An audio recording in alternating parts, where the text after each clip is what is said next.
What do Michael Jordan, Shaquille O'Neal, Drake, Miami Heat, Amazon, the 76ers, and the German football team FC Schalke have in common? They have all invested into esports. A single esports tournament final can have a larger viewership than the final game of the NHL Stanley Cup or a finals match at Wimbledon. The top teams can bring in revenue of over $20 million. The International Dota 2 Championships, a one-week esports tournament, has a prize pool of $30 million. Compare that to the NBA Championship Players' Prize pool of $22 million. And Fortnite is awarding $100 million of competition money in total for the whole year. Universities are setting up esports teams and leagues. The president of Indonesia is talking about it. And esports has been added to the Chinese graduate curriculum. And on October 2018, the cover of ESPN magazine featured a gamer. Even people from professional sports are jumping ship. Former CEO of the NFL and ESPN, Steve Bornstein, now works for the gaming publisher Activision Blizzard. And so does the former senior vice president of team marketing and business operations of the NBA, Brandon Snow.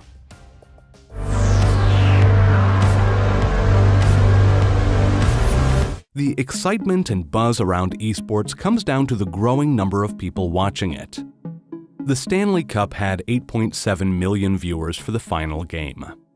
The League of Legends Championship was broadcasted in 19 languages and had 99 million viewers for the finals. The NBA Finals viewership hit just over 20 million viewers. And this is why you see more and more media deals being made. ESPN made a multi-year deal for live TV coverage of the Overwatch League by Activision Blizzard, which is also being streamed on Disney platforms. Brands are pouring money into sponsoring esport teams and events. As esports has grown, sponsorships have gone from niche tech brands to mainstream ones, such as Adidas, Domino's, and Coca-Cola. There is even the new Pizza Hut Stadium, the first ever sponsorship deal for a virtual stadium, to be used for the Madden NFL Championship esports series. Even individuals are making big sponsorship deals. Ninja, who was the front-page star of ESPN magazine, has signed sponsorship deals with the likes of Samsung, Uber Eats, and Red Bull, and he can earn upwards of 7 figures a month playing video games and streaming from home, all because there are so many people watching him. The reason why there are more and more people watching esports is because of the accessibility. Competition is fun, but traditional sports can be hard for everyone to participate in.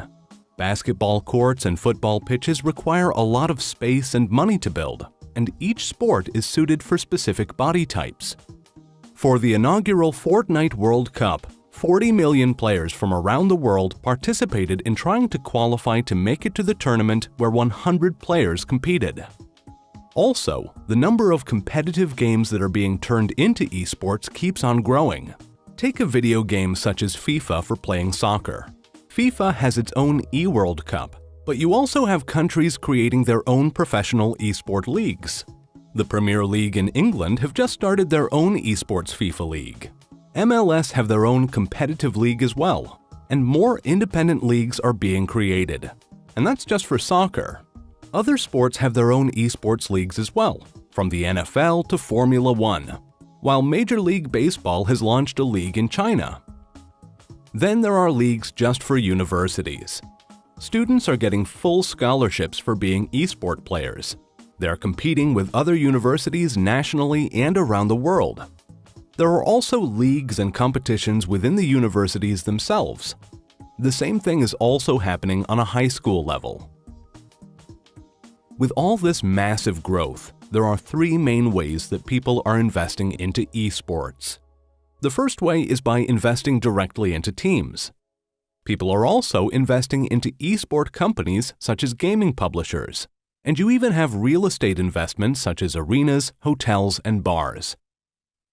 A lot of big names are investing directly into esport teams, Shaquille O'Neal being one as part owner of the NRG team.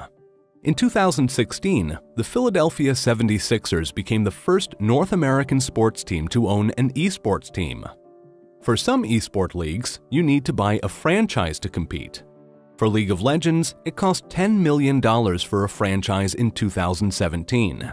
Now they're being valued at over $50 million, while Overwatch franchises were being sold for $20 million and are now valued at $60 to $80 million. Top team organizations can bring in upwards of $20 million a year, and the top esport team companies can have a value of up to $310 million. Esports teams can make money in a number of ways, from winning prize pools and tournaments, signing brand sponsorship deals, and selling merchandise, to streaming, creating other forms of content, and hosting their own events. Ali Myth Kabani, a player with Team Solo Mid, became the second biggest streamer on Twitch. Chipotle then went on to sign a deal worth up to 7 figures with the team. Team Liquid is one of the biggest esports team brands. With facilities in Netherlands and now North America, Team Liquid has a growing number of teams that compete in a number of esport games. Their team, who won the Dota 2 championships, took home $10.8 million in prize money. Professional sports teams, from Premier League football clubs to Formula One teams, are signing players to represent them in the esports world. They're all investing into their esports teams because for a sport like Formula One, esports represents a big opportunity for getting a generation of new fans to watch the real-life sport. There's so much potential in how an esports team can connect with fans and large audiences and bring in money. This is why you see so many people making investments into teams. Here are a few names of people who have invested directly into esports teams. Hall of Famer Magic Johnson, AOL co-founder Steve Case, Golden State Warriors co-owner Peter Guber, the New York Yankees, Dan Gilbert, founder of Quicken Loans and owner of the NBA team Cleveland Cavaliers, Drake, and Michael Jordan. As esport teams have been taking on private investments, there have also been private investments made into esport-specific startups and companies, such as Drake, who invested in a company called Players Lounge, who host gaming tournaments. There are also a number of companies in the esports industry that are listed on stock exchanges that are being invested into. A number of these companies are game publishers. Gaming publishers build the games that the esports are based on. As a result, these game developers own all of the rights surrounding the game. Here are some ways game publishers are making money: through broadcasting deals and media rights and online streaming rights, selling franchises in their leagues, licensing their games to external league organizers, merchandise, hosting events, sponsorship deals such as the virtual stadium Pizza Hut has sponsored through EA Games, and through game sales and in-game purchases to the wider general audience. Here are a few game developers who are listed on stock exchanges. Activision Blizzard is the publisher of game titles World of Warcraft, Overwatch, Call of Duty, StarCraft, Hearthstone, Diablo, and more. They launched their Overwatch esports league in 2017, just a year after the game was launched. The selling of their franchises have gone from $20 million to now over double, and they have broadcasting deals with Disney and ESPN. Electronic Arts is the publisher of the games Apex Legends, FIFA, NHL, Madden NFL, and more. Take-Two created NBA 2K and Grand Theft Auto. And then there is Tencent, the largest gaming company in the world.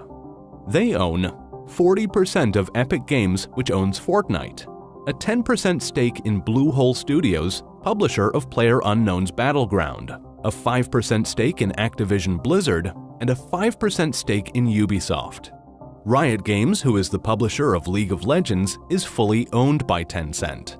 Owners of League of Legends teams include the owners of the Washington Wizards, the Houston Rockets, the Los Angeles Dodgers, and life coach Tony Robbins.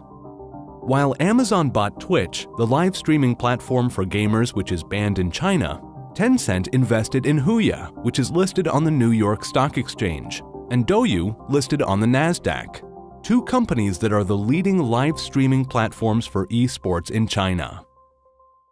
Millions of dollars have also been invested in creating different esport real estate projects. If you have bars where people can go and watch traditional sports games, have drinks, eat, and be surrounded by TV screens, sporting memorabilia, and decor, then why not have the same thing for esports? From France, Spain, Switzerland, and Germany, all the way to Canada and Portland, esports bars are popping up all over the world. One esports bar, Meltdown, has 27 locations around the world. Taking it up another step are hotels that are catering to esport players and fans. There is the iHotel in Taiwan that has been designed for esports teams to practice together, but anyone can come, stay, and play. Each room, from a single-person to a 6-person team room, comes with gaming machines. There is also a 12-person gaming area in the lobby with top-of-the-line gaming computers. iHotel have expanded and now have multiple hotels in Taipei.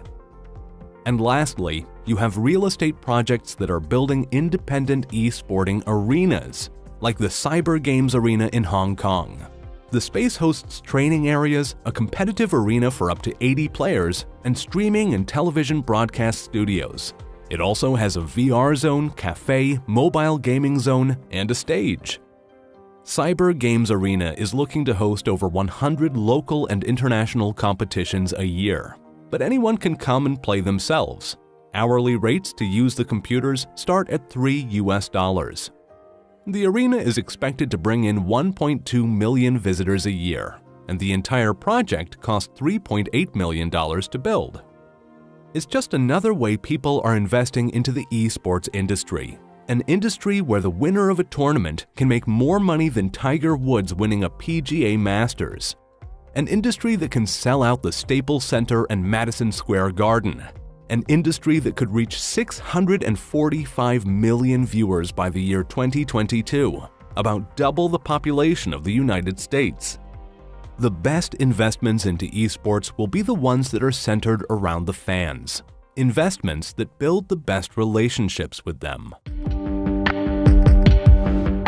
On the next episode of Venture City, we take a look at the big money in high-tech city farming. Hit the subscribe button to not miss a video.